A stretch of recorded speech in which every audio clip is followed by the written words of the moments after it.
This is our WNY Friday roundup where we like to tackle some of the issues going on and also throw in some personal stuff.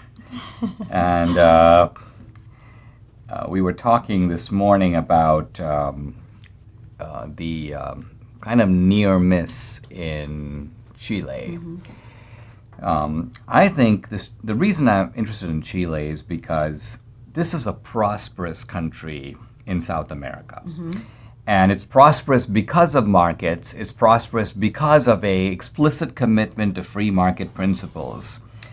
And for this reason, the election of this Gabriel Boric, this leftist, actually a communist in his youth, very bad guy, very disturbing, because I suppose what it could be is that because Chile is prosperous, they feel like they can take a chance. Well, and I have to say, in Chile, in the Chilean society, this whole notion of this wokeness has reared its ugly head down there.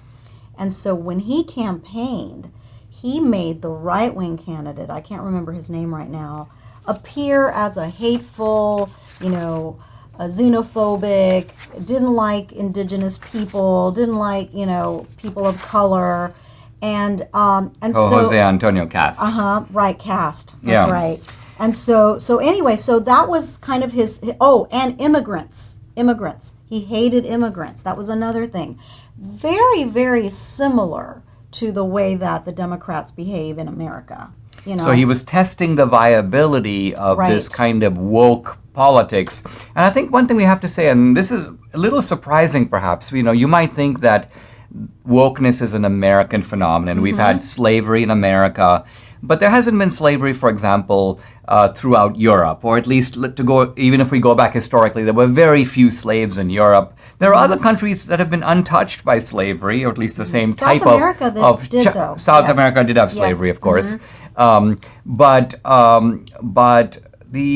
interestingly, the same American politics, your transphobic, your homo, it's exactly the same. It's the same. Exactly the same. And that's a reason why even Hugo Chavez was knocking down the Columbus statue. Exactly for the same reasons. And it puts people, interestingly, good people who don't know how to think about all this are put on the defensive because I think they're encountering these things for the first time. And they're a little bit thrown off because let's think about it. There are a lot of people who have reservations about homosexuality. They're not homophobic, but when they're stung by that accusation, they immediately up against the wall. And a lot of people are biblical about it too, and that's why they say no to those things.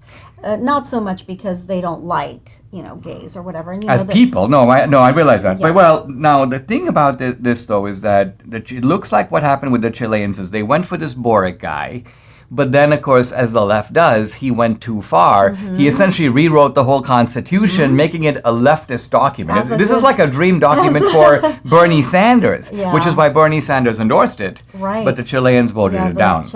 Yeah, but I really don't put this guy, I don't doubt that the Chilean people rejected it, but the way things go down there, it wouldn't surprise me if he did something, if he pulled some shenanigans with elections.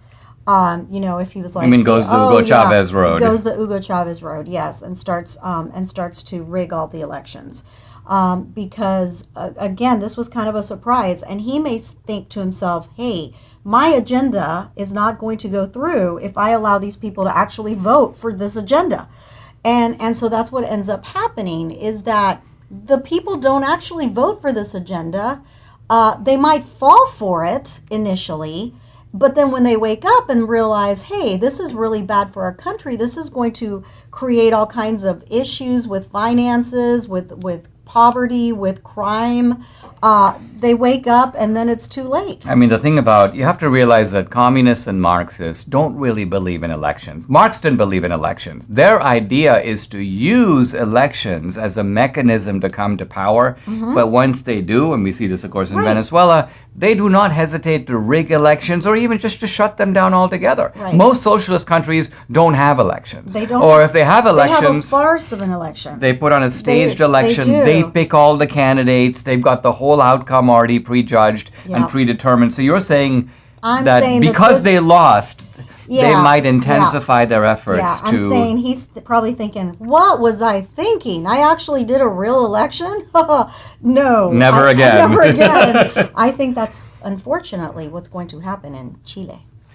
In other words, we might be seeing some mules in Santiago. Burros.